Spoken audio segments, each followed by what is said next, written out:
Let me ask you a question.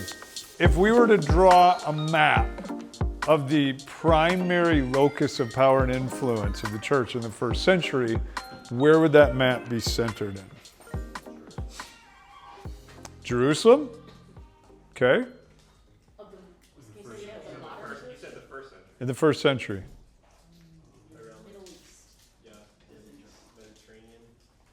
Okay, that's broad. Give me a city. I like Jerusalem. Any other candidates? Rome. No, but good guess. No, I think you could argue it starts in Jerusalem, but it shifts pretty quickly, even in the New Testament, to Antioch. Antioch really becomes the center, right? How about in the 4th century? Where would the center be? Rome. Okay. Now we're in Europe, right? How about the 10th century? Well, it depends on what church you're talking about, right? But when we say the church, what would we usually think? Now we can go continents. Where are we at? Europe. How about 15th century? Europe. Okay. Oh, yeah. 20th century. It's not a continent, but okay. America. If you still say the church, I would still say Rome. Well, yeah, now you're getting into, you might say Rome. You might say North America. Although I think most people would say the center of power of Christianity is North America, right? But what about the 21st century? Oh, the internet. I like that as an answer. I like that. Yeah, typically a center of influence historically, spiritually, is more than just a center of influence. It's a center of gravity for self-understanding, which has often been, for a long time now, Western European-centric Christian model. But one of the problems with that is culture and faith then become synonymous, right? And so Christianity, the major influence, becomes Western European individualist. And that's how we start to understand Christianity. And so it's this story that goes Jerusalem to Antioch, to the Roman Empire, to Western Europe, and, the Reformation, maybe North Atlantic, you could argue that it's Western Europe and America. That has been the locus of church influence and power. That's how we study Christianity. When you open up a book of church history, that's pretty much the flow you're going to get, right? It's how we understand orthodoxy and the primary cultural expression. And just to make that point, when it's expansion of the church in Europe or in North America, what do we call that? It's church history. But when we're talking about Christianity in Asia or Africa or South America, it's missions. You see the subtle difference there, right? The kind of implication. Does that make sense? Yeah. So I think that leads us with some things that would be helpful to know. If we just look at what's happening right now. The beginning of the 20th century versus the opening decades of the 21st century. 20th century, half of all Christians lived in Europe. 21st century, less than 1/5 of all Christians live in Europe. That's a big shift in just 100 years, right? 20th century, 4 out of 5 Christians live in Europe or North America. Just 100 years later, 1 out of 4 live in Europe or North America. Think of that. That's huge. Beginning of the 20th century, 4 out of 5 Christians were white. Now less than 2 out of 5 were white at the beginning of the 21st century. And that's just continuing to grow. Okay? 20th century, at the beginning, the great missionary centers sending out missionaries and ministers across the world were New York and London. Now, in 2024, these are the top 5 sending nations. Notice there's no European nations. U.S. is still number 1, but Brazil, South Korea, Philippines, Nigeria. And yes, the U.S. sends out the most missionaries, but it also receives the most missionaries. These other places. Nigeria, Puerto Rico, all of these places are sending missionaries to the U.S. I met a guy at MTSU where I'm at, and he's from South Korea, and he described this like campus ministry movement focused on intense Bible studies and like going to college campuses, and like he just goes around and like studies the Bible with people. And I studied the Bible with somebody that he had studied the Bible with, and he was like, oh yeah, that guy Daniel, like he does really intense Bible studies, and he kind of just makes it seem like the only important thing is making disciples, and if you don't do that, like you're wrong. Which like this guy was like, I don't know if that's exactly what this guy was like Daniel was saying, but I was like, whoa, that's kind of cool. Yeah. And then like I've talked with him, and he seems like got a lot of cool stuff, but like how he describes like it started in his movement started in South Korea, and they like come over to the States. Like, whoa, Yeah. that was kind of interesting. Yeah. Does it surprise you that the U.S. receives the most missionaries? Because a lot of times when I say that, people kind of chuckle like, ha. And then it's like, wait a minute, why are you laughing?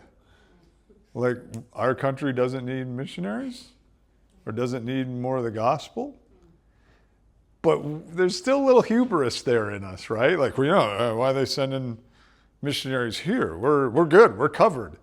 Are we? Well, let me ask you, from their perspective, why would these other countries send mission workers to the U.S.? Play get in their head for a minute, because I've talked to some of these groups and their mentality. Maybe they're fearful that we're like ruining what it means to follow Jesus, so they're like, we need to go help them Okay. spread the wrong message. Okay. I don't know. Yeah. I also feel like, and this is a limited perspective, I mean, based off of whatever, but I feel like people outside of the United States can often view the United States as very like materialistic, selfish, and viewed like we claim to be like Christian nation, but like often don't like as a nation don't live like according to the Bible. Yeah. And like our, Yeah. No. From outside of the U.S., a lot of other cultures and nations view the U.S. as a very evil nation that is in darkness and needs help. They don't look at the rhetoric of like, yeah, we have a lot of money and Christian influence historically and all that.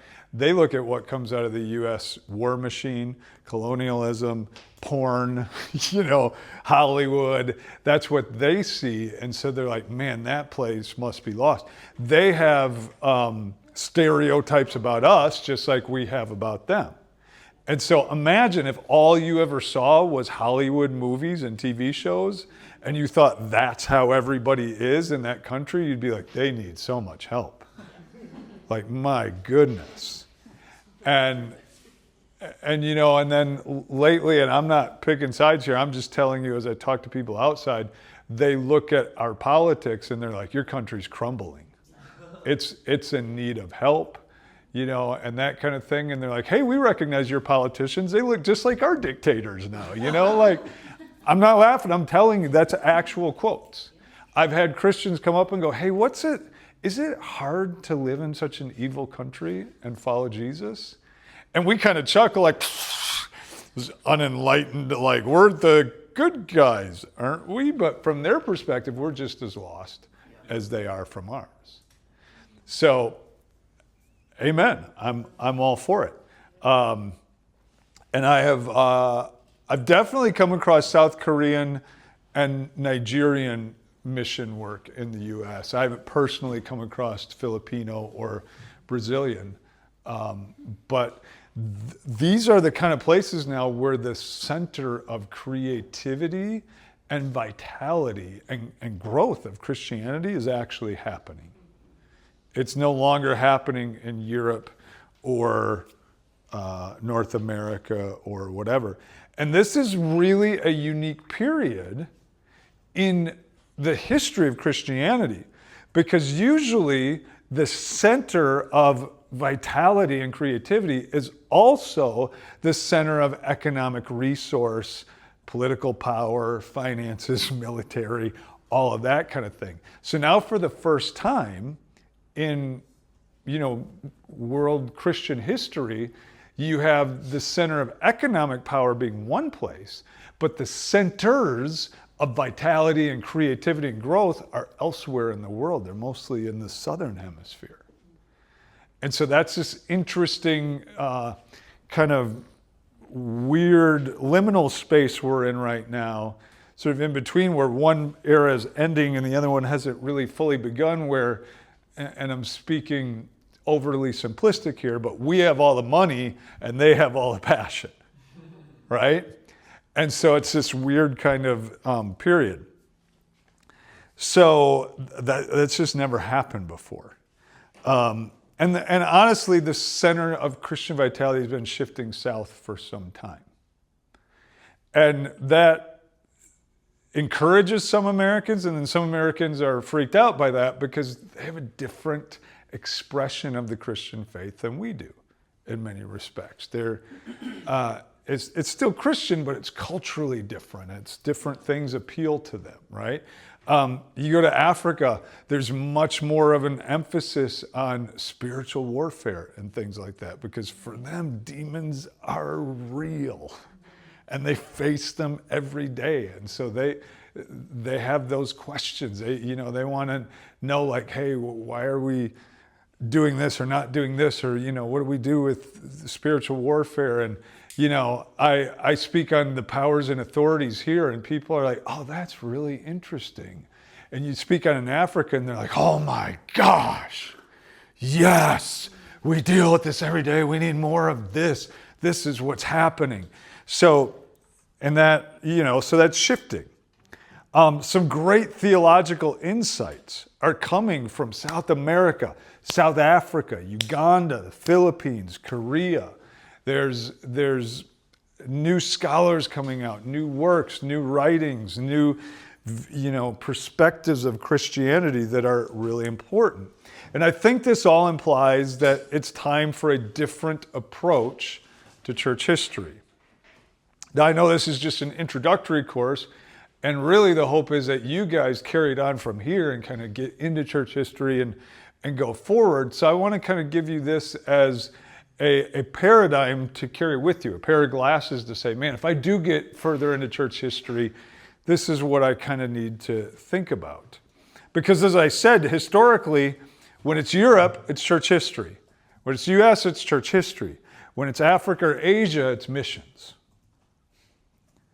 The conversion of the Roman Empire and the Germanic tribes in Europe, that's history. But Ethiopia, Japan, India, missions. So the outline of church history needs to start shifting with the map. And we said that kind of at the end. I hinted at that when we were talking. I forget even the question now. And I said, one of the things we have to realize is that when we study church history, we tend to look at just the high points and the big leaders and what were the main arguments going on, and not down on the ground with, like, what are everyday Christians doing? What are they looking at? And that's one of the shifts of church history that needs to take place. It's been fairly taken for granted since really the 4th century, maybe, that the essence of Christianity was determined. Our cultural expressions of it, we know what it is. Here it is, boom. And so it moves forward from there. So thus, when we add in, when you have the Germanic tribes coming in, or Western European cultures are coming in, there's very little consideration of how their cultures impacted the faith. We don't study well when the Greek church fathers, when that period came into the church, how did that influence Christianity? Even us briefly this morning considering, how philosophy and the acceptance of philosophy impacted Christianity. That's not often considered because we just assume that's part of Western European Christianity, which has always been Western European, right? So when those things come in, we don't examine it. But when we look at it going to other places, then we start to get suspicious and think, oh, there's syncretism going on. Got to watch out that some of those African beliefs don't come into Christianity and the South American. And so the mindset becomes they're changing Christianity, but not Western thought. Does that make sense what I'm saying? Yeah, it's good. And I'm not talking about like changing the core doctrines of the faith, but I'm talking about the expressions of it and the way we think about it and the way we, interact with it. Does that make sense? Yeah, that's good. Okay. So I think this encourages us to no longer read the past from a single perspective or context. Like think of even the last, I don't want to give too high of a number, the last 10 Christian books you've read. How many of them were written by an American? How many of them were written by a white American? How many of them were written by a white male American? Probably a pretty high percentage. Am I saying that's bad? Am I saying white male Americans are bad? No. But that's one perspective, right? Ask when you're reading Christian theology or church history or anything like that, are you reading South African scholars? Are you reading some of the Korean writers and their perspective on church history? Because see, now you're getting a different feel, right? Are you reading women? Are you reading these kind of things? And so, and this is not to be trendy cultural. I think it's to be authentic to a faith that's supposed to be people of every tribe, language, people, group, and nation, not just the one place with the most money. And so it's starting to think about reading, being influenced by this changing map. Let me ask you guys this. Let's do this in small groups.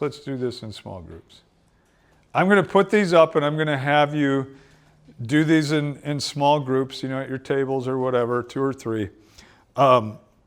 What are the potential dangers of studying church history through a single cultural lens? So what danger can that pose? And can you cite a specific example where doing so has had a negative impact? Okay? And then number 2, what are some specific ways that we can intentionally recognize, honor, and participate in the changing map and the broadening perspective of theological reflection, influence, in church history? Does that make sense? Any questions? The book that you guys read, not that book, but a different book by, I believe his name is pronounced Justo Hernandez. Does that sound right? Justo, that's South American, right? Justo? No, I'm kidding. It's Justo. I thought you would jump out of your seat and be like, it is not Justo. No, Justo Gonzalez. He says that not only do we have to look at this aspect of it, but that church history also tends to have an aristocratic inclination, which means it focuses on leaders, it focuses on men, and of course on white European history. And so he says if we're going to really understand genuine church history, we have to decentralize the way we study. And a lot of people have made the case lately that we sort of just, I'm sure it's an accident, but wipe women right on out of church history. Like they're not even there. So you go, well, it was all these great men. I guess women weren't doing anything because they were just, but that's not true. When you actually dig in, they were there, they're just ignored. And so to really get back the flow of history and how the Spirit's worked and how God has worked through men and women, we need to kind of de-aristocraticize, decentralize kind of the our approach. One of the books I read recently, now this was more focused on the New Testament itself, but his name. Is it Nijay Gupta? I think it's Nijay Gupta. Wrote a book called Her Story. And he goes through and shows how, like, my goodness, we just kind of missed the influence that women had in the New Testament, all the things they were doing there. And, you know, I'll give you one example. There's one leader mentioned in the New Testament of the Church of Laodicea. Anybody know who that leader is? What? Nope. Nympha. Nympha is the only leader named for the church in Laodicea. We don't know her name, or we don't know anything about her. We barely know her name, right? Y'all didn't know that. And yet, that's pretty key if you're naming leaders and the only one you name is a woman, right? So he goes through and he tells that story and he shows how we've kind of pushed down a lot of that history throughout church history, and a lot of the, you know, really influential non-white, non-leaders, non-women just get sort of ignored. But that's the way our culture tends to approach history anyways, right? We don't look at what people were doing through history. We look at the leaders, the wars, and that kind of stuff, and that's how we learn history. And I end with this. Husto says, I had 5 points to summarize what he says in some of his other writings. He says, number one, we must analyze church history with a closer acquaintance to poverty and the powerless and the oppressed. I don't think I have these. No, I didn't have these. So we must analyze church history with a closer acquaintance to poverty and the powerless and the oppressed if we're really going to understand the movement of church history throughout time. Number two, historians must look at how people of color have been written out of the story. Okay? Jeff reminded me, I'd actually forgotten about this because I love Athanasius so much that I didn't bring up. His nickname was, Jeff? The Black Dwarf. Now, why would that be his nickname? He was short and black. But most of you don't think about that. Most of the church leaders we mentioned, Cyprian, Augustine, these early great thinkers, Tertullian, Athanasius, they're all African. Right? So, and that gets kind of wiped away, but that becomes important. And by the way, I'm not at any point saying that let's wipe white people off the map or that Western Christianity is evil or bad. I'm not saying that. I'm just saying let's broaden the scope. 3, historians must look again to see how women were written out of the story. Number 4, Gonzalez says to pay proper attention to the above, we must become more interested in the daily life of historical Christians rather than following doctrine and church power. What was life like for daily Christians? Now, let me head this off at the pass. Do not come and ask me, what book can I get to read about that? Because there's not many. You're going to have to dig. You're going to have to figure it out for yourself. You're going to have to look at articles. You're going to have to find some places. There's a few, like, you know, daily life for Christians in the first century. I'm not coming across any that are amazing, but you can get the information if you dig. You just have to really work at it. And finally, he says historians must look at things that have been given a pass without examination, but are actually part of Western culture. So in other words, we have to look at Where have we confused Western culture with Christianity? Right? I'll give you one example. The way we're seated right now, and I'm standing here, where does that idea come from? Greek theater, right? Greco-Roman culture. It's not the way the first Christians met or thought about it, or they were more of a circle and a meal. But then when Rome did allow Christianity and then declare it the only legal religion in Rome, and they started building churches, they built them to replace land that had been seized during the persecutions, and they built them like their theaters. And so that began to change the way that they met, and so that's how Western Christians started doing church. I'm not saying it's wrong, but that's not the only way to do church. That's our Western influenced way, right? Does that make sense? Yeah. And not to like rabbit hole into that, but did they do that out of practical reasons, just for the sizes of the crowds and all of that, or was it specifically like, No, I'm trying to set something? no, it wasn't an evil plot. I mean, if you're building a building today, we're going to build it in American architecture. We're not going to go back and build an Iroquois longhouse, right? Because it's just not. It's not what we do. We're not going to do that. So they built it according to their culture. And I'm saying that does have an influence, though. And so it did have an influence, and it changed over time. So again, I'm not demonizing that. I'm not saying it's wrong. But I'm saying then we can start to think, well, the only way to do church is to have everybody seated in a row and a guy up front speaking and everybody listening. And it's like, well, that's an okay expression of Christianity, but it's not Christianity itself. It's a cultural expression of it. Does that make sense?